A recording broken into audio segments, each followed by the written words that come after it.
بسم اللہ الرحمن الرحیم الحمدللہ رب العالمین والصلاة والسلام علی سید الانبیاء والمرسلین۔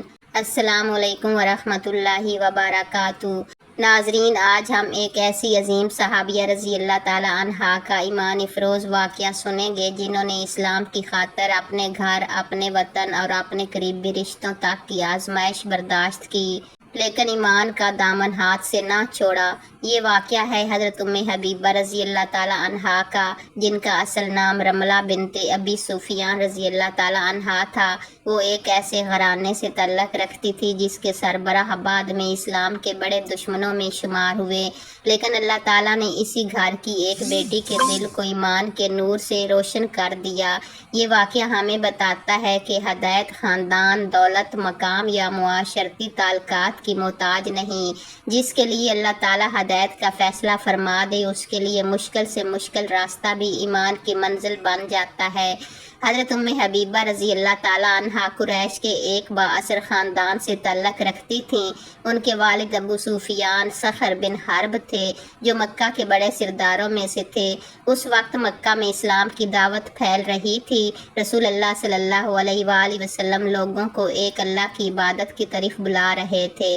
آپ صلی اللہ علیہ وآلہ وسلم بتاتے تھے کہ انسان کا اصل مقصد اپنے خالق کو پہچاننا اور اسی کی عبادت کرنا ہے، لیکن قریش کے بہت سے سرداروں کو یہ دعوت قبول نہ تھی۔ انہیں خوف تھا کہ اگر لوگ اسلام قبول کر لیں گے تو ان کی سرداری اور پرانی روایات ختم ہو جائیں گی۔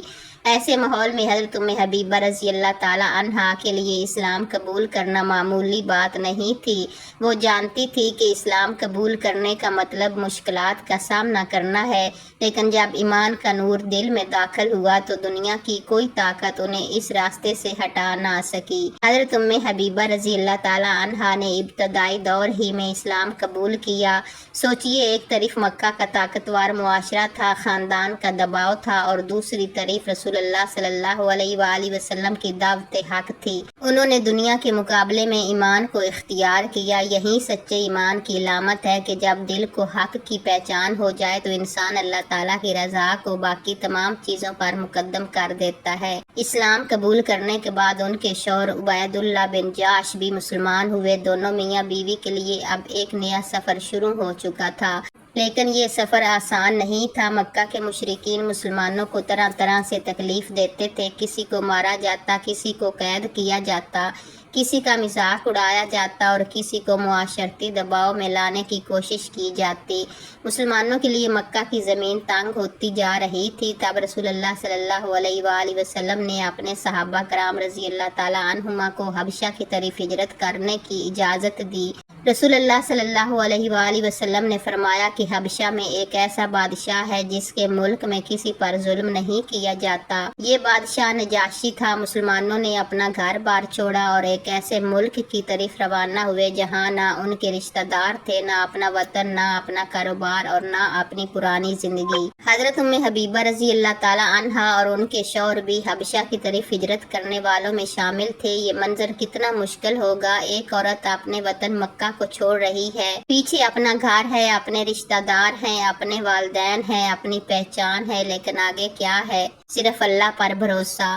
حضرت ام حبیبہ رضی اللہ تعالی عنہا نے ایمان کی خاطر یہ سب کچھ چھوڑ دیا۔ یہ ہمیں ایک بہت بڑا سبق دیتا ہے کہ ایمان صرف زبان سے کلمہ پڑھ لینے کا نام نہیں، بلکہ کبھی کبھی ایمان کا تقاضا یہ بھی ہوتا ہے کہ انسان اللہ کی رضا کے لیے اپنی محبوب چیزوں کو قربان کرے۔ حضرت ام حبیبہ رضی اللہ تعالی عنہا حبشہ پہنچی۔ وہاں مسلمانوں کو نسبتاً امن ملا۔ نجاشی نے مسلمانوں کو پناہ دی اور انہیں آزادی سے رہنے کی اجازت دی، لیکن آزمائش ابھی ختم نہیں ہوئی تھی۔ کچھ عرصے بعد حضرت ام حبیبہ رضی اللہ تعالی عنہا کے شوہر عبید اللہ بن جاش کا ایمان ایک بہت بڑی آزمائش سے گزرا۔ روایات میں آتا ہے کہ عبید اللہ بن جاش نے اسلام چھوڑ کر عیسائیت اختیار کر لی۔ یہ حضرت ام حبیبہ رضی اللہ تعالی عنہا کے لیے انتہائی تکلیف دہ وقت تھا۔ ناظرین، سوچئے، جس شخص کے ساتھ وہ ایمان کے سفر میں مکہ سے حبشہ تک آئیں، جس کے ساتھ وطن چھوڑا، جس کے ساتھ مشکلات برداشت کی، وہی شخص دین سے پھر گیا۔ یہ ایک ایسی آزمائش تھی جسے الفاظ میں بیان کرنا آسان نہیں، لیکن یہاں حضرت ام حبیبہ رضی اللہ تعالی عنہا کے ایمان کی عظمت سامنے آتی ہے۔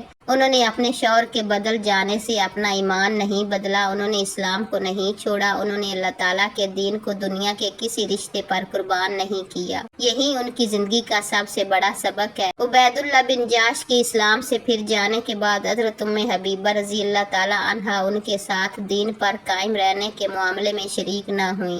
آخر کار عبید اللہ کا انتقال حبشہ ہی میں ہوا۔ اب حضرت ام حبیبہ رضی اللہ تعالیٰ عنہا ایک اور بڑی آزمائش کے سامنے تھیں۔ وہ پردیس میں تھیں، شوہر دنیا میں نہیں رہے تھے، اپنا وطن بہت دور تھا، اور سب سے بڑھ کر یہ کہ ان کے والد اب بھی اسلام کے مخالفین میں شامل تھے۔ لیکن اللہ تعالیٰ اپنے مومن بندوں کو کبھی تنہا نہیں چھوڑتا۔ جب انسان اللہ کے لیے کوئی چیز چھوڑتا ہے تو اللہ تعالیٰ اسے بہتر عطا فرمانے پر قادر ہے۔ حضرت ام حبیبہ رضی اللہ تعالیٰ عنہا سے منقول ہے کہ انہوں نے ایک خواب دیکھا جس میں ان کے شوہر کی حالت بہت خراب نظر آئی۔ صبح ہوئی تو انہوں نے اس خواب کو اپنی زندگی کے حالات سے جوڑ کر دیکھا، اور پھر اللہ تعالیٰ نے ان کے لیے ایک ایسا راستہ کھولا جس کا وہ شاید تصور بھی نہیں کر سکتی تھی۔ نجاشی کو رسول اللہ صلی اللہ علیہ وآلہ وسلم کی طرف سے خط پہنچا۔ رسول اللہ صلی اللہ علیہ وآلہ وسلم نے حبشہ کے بادشاہ نجاشی کو پیغام بھیجا کہ وہ حضرت ام حبیبہ رضی اللہ تعالیٰ عنہا سے آپ صلی اللہ علیہ وآلہ وسلم کا نکاح کر دیں۔ یہ اللہ تعالیٰ کی طرف سے حضرت ام حبیبہ رضی اللہ تعالیٰ عنہا کے لیے ایک عظیم عزت تھی۔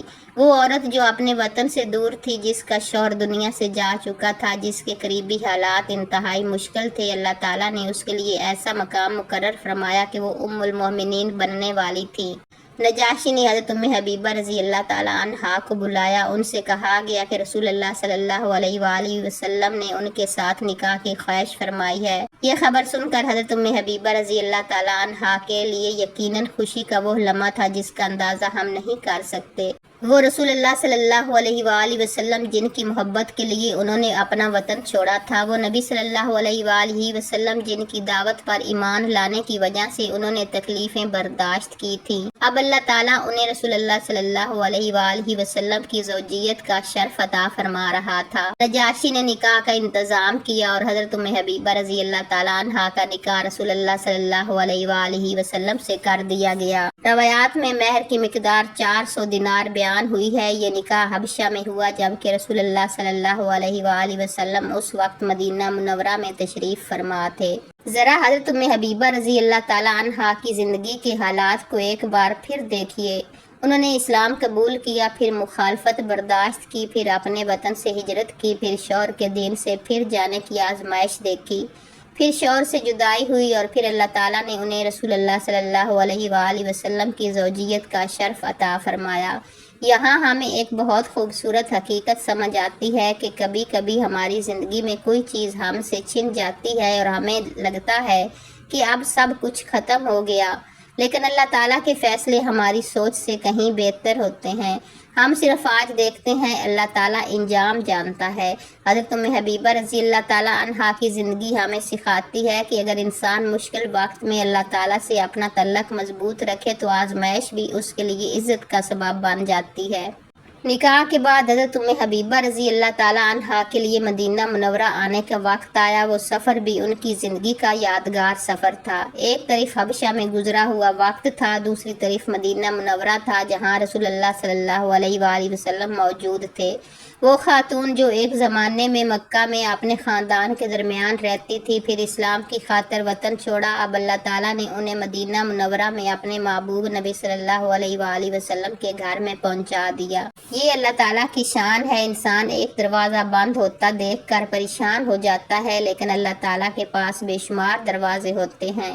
حضرت ام حبیبہ رضی اللہ تعالیٰ عنہا کے والد ابو سفیان اس وقت تک مسلمان نہیں ہوئے تھے۔ یہ بھی ان کی زندگی کا ایک عجیب پہلو تھا۔ ایک طرف وہ رسول اللہ صلی اللہ علیہ وآلہ وسلم کی زوجہ تھیں اور دوسری طرف ان کے والد اسلام کے سخت مخالفین میں شامل تھے۔ بعد میں جب اسلام غالب ہوا اور مکہ فتح ہوا تو ابو سفیان بھی اسلام میں داخل ہوئے۔ یوں حضرت ام حبیبہ رضی اللہ تعالیٰ عنہا کے والد بھی اسلام کی دولت سے مالا مال ہوئے۔ حضرت ام حبیبہ رضی اللہ تعالیٰ عنہا کی زندگی میں ایمان کی غیرت کا ایک بہت مشہور واقعہ بھی بیان کیا جاتا ہے۔ صلح حدیبیہ کے بعد ابو سفیان مدینہ منورہ آئے۔ وہ اس وقت تک مسلمان نہیں ہوئے تھے اور قریش کی طرف سے بات چیت کے لیے آئے تھے۔ وہ اپنی بیٹی حضرت ام حبیبہ رضی اللہ تعالیٰ عنہا کے گھر پہنچے و رسول اللہ صلی اللہ علیہ وآلہ وسلم کے بستر پر بیٹھنا چاہتے تھے۔ حضرت ام حبیبہ رضی اللہ تعالیٰ عنہا نے رسول اللہ صلی اللہ علیہ وآلہ وسلم کے بستر کو ان سے ہٹا دیا۔ ابو سفیان نے حیرت سے پوچھا کہ بیٹی کیا تم سمجھتی ہو کہ یہ بستر میرے لائق نہیں یا میں اس کے لائق نہیں؟ حضرت ام حبیبہ رضی اللہ تعالیٰ عنہا نے اپنے ایمان کی غیرت کا اظہار کرتے ہوئے واضح کیا کہ یہ رسول اللہ صلی اللہ علیہ وآلہ وسلم کا بستر ہے اور وہ مشرک ہے، اس لیے وہ رسول اللہ صلی اللہ علیہ وآلہ وسلم کے بستر پر نہیں بیٹھ سکتے۔ یہ واقعہ ان کے ایمان کی مضبوطی کو ظاہر کرتا ہے۔ یہ وہی بیٹی تھی جو اپنے والد سے محبت رکھتی تھی، لیکن جب اللہ اور رسول اللہ صلی اللہ علیہ وآلہ وسلم کی محبت کا معاملہ آیا تو اس نے ایمان کو سب سے مقدم رکھا۔ وقت گزرتا گیا، اسلام پھیلتا گیا اور وہ دن بھی آیا جب مکہ فتح ہوا۔ وہی مکہ جہاں مسلمانوں کو ستایا گیا تھا، وہی مکہ جہاں حضرت ام حبیبہ رضی اللہ تعالیٰ عنہا نے اسلام کی وجہ سے مشکلات برداشت کی تھیں۔ اب وہاں اسلام کا پرچم بلند ہو چکا تھا۔ ابو سفیان بھی اسلام میں داخل ہوئے۔ اس طرح حضرت ام حبیبہ رضی اللہ تعالیٰ عنہا کی زندگی کی ایک بڑی آزمائش بھی ختم ہوئی۔ ان کے والد بھی مسلمان ہو گئے۔ یہ اللہ تعالیٰ کی قدرت کی ایک خوبصورت مثال تھی۔ حضرت ام حبیبہ رضی اللہ تعالیٰ عنہا رسول اللہ صلی اللہ علیہ وآلہ وسلم کی ازواج مطہرات میں شامل ہوئیں۔ قرآن کریم نے نبی کریم صلی اللہ علیہ وآلہ وسلم کی ازواج کو ام المومنین کا مقام عطا فرمایا۔ اس لیے حضرت ام حبیبہ رضی اللہ تعالیٰ عنہا صرف ایک صحابیہ نہیں بلکہ تمام اہل ایمان کے لیے ام المومنین ہیں۔ انہوں نے رسول اللہ صلی اللہ علیہ وآلہ وسلم سے احادیث بھی روایت کی اور امت تک علم پہنچایا۔ ان سے روایت کرنے والوں میں ان کے بھائی حضرت معاویہ رضی اللہ تعالیٰ عنہ اور دوسرے صحابہ اور تابعین شامل ہیں۔ حضرت ام حبیبہ رضی اللہ تعالیٰ عنہا عبادت اور سنت کی پابندی کرنے والی عظیم صحابیہ تھی۔ ان سے ایک نہایت معروف حدیث بھی مروی ہے جس میں نبی کریم صلی اللہ علیہ وآلہ وسلم کی ترغیب کا ذکر ہے کہ جو شخص دن رات میں 12 رکعت نفل سنتوں کی پابندی کرے، اللہ تعالیٰ اس کے لیے جنت میں گھر بناتا ہے۔ یہ حدیث ہمیں نماز کی سنتوں کی اہمیت سمجھاتی ہے۔ حضرت ام حبیبہ رضی اللہ تعالیٰ عنہا کی زندگی ہمیں صرف ایک تاریخی واقعہ نہیں سناتی بلکہ عبادت، صبر، وفاداری اور ایمان کی عملی تصویر دکھاتی ہے۔ حضرت ام حبیبہ رضی اللہ تعالیٰ عنہا نے رسول اللہ صلی اللہ علیہ وآلہ وسلم کی وفات کے بعد بھی دین پر مضبوطی سے زندگی گزاری۔ وہ علم اور عبادت کے ساتھ وابستہ رہیں۔ ان کی زندگی کا ایک بڑا حصہ مدینہ منورہ میں گزرا۔ انہوں نے رسول اللہ صلی اللہ علیہ وآلہ وسلم سے جو کچھ سیکھا تھا اسے آگے پہنچایا۔ یوں ان کا وجود امت کے لیے علم اور ایمان کا ذریعہ بن گیا۔ حضرت ام حبیبہ رضی اللہ تعالیٰ عنہا کے واقعہ میں ہمارے لیے بہت سے سبق ہیں۔ سب سے پہلا سبق یہ ہے کہ ہدایت مل جائے تو اس کی حفاظت کرنی چاہیے۔ دنیا میں حالات بدلتے رہتے ہیں، کبھی لوگ ہمارے ساتھ ہوتے ہیں اور کبھی مخالفت کرنے لگتے ہیں، کبھی حالات آسان ہوتے ہیں اور کبھی بہت مشکل، لیکن مومن کا اصل سہارا اللہ تعالیٰ ہوتا ہے۔ دوسرا سبق یہ ہے کہ رشتے اہم ہیں لیکن اللہ کی رضا سب سے مقدم ہے۔ حضرت ام حبیبہ رضی اللہ تعالیٰ عنہا نے اپنے والد سے رشتہ ہونے کے باوجود ایمان کو مقدم رکھا۔ تیسرا سبق یہ ہے کہ مصیبت کے وقت مایوس نہیں ہونا چاہیے۔ اگر حضرت ام حبیبہ رضی اللہ تعالیٰ عنہا اپنے شوہر کے دین سے پھر جانے کے بعد ٹوٹ جاتی، اگر وہ ایمان چھوڑ دیتی، اگر وہ اللہ تعالیٰ سے بدگمان ہو جاتی تو ان کی زندگی کا وہ عظیم مقام کیسے آتا جو اللہ تعالیٰ نے ان کے لیے مقرر کیا تھا۔ لیکن انہوں نے صبر کیا اور اللہ تعالیٰ نے انہیں ایسی عزت عطا فرمائی جو دنیا کی کسی دولت سے حاصل نہیں ہو سکتی تھی۔ چوتھا سبق یہ ہے کہ اللہ کے لیے قربانی کبھی ضائع نہیں جاتی۔ حضرت ام حبیبہ رضی اللہ تعالیٰ عنہا نے مکہ چھوڑا حبشہ گئیں، اپنی زندگی میں بڑے صدمے برداشت کیے، لیکن اللہ تعالیٰ نے انہیں رسول اللہ صلی اللہ علیہ وآلہ وسلم کی زوجیت کا شرف عطا فرمایا۔ میرے عزیز بھائیوں اور بہنوں، حضرت ام حبیبہ رضی اللہ تعالیٰ عنہا کی زندگی ہمیں یہ پیغام دیتی ہے کہ انسان کو اپنے حالات سے نہیں بلکہ اپنے رب سے امید رکھنی چاہیے۔ اگر آج آپ کی زندگی میں کوئی مشکل ہے، کوئی رشتہ آپ کے خلاف ہے، کوئی راستہ بند نظر آ رہا ہے یا آپ کسی ایسی آزمائش سے گزر رہے ہیں جس کا حل آپ کو نظر نہیں آ رہا، تو حضرت ام حبیبہ رضی اللہ تعالیٰ عنہا کی زندگی کو یاد کریں۔ وہ بھی ایک وقت میں پردیس میں تھیں، وہ بھی ایک وقت میں تنہا ہو گئی تھیں، وہ بھی ایک ایسی آزمائش سے گزری تھیں جس کا شاید انہیں کوئی راستہ نظر نہیں آتا تھا، لیکن اللہ تعالیٰ نے ان کے صبر کو ایسی عزت میں بدل دیا کہ وہ قیامت تک ام المومنین حضرت ام حبیبہ رضی اللہ تعالیٰ عنہا کے نام سے یاد کی جائیں گی۔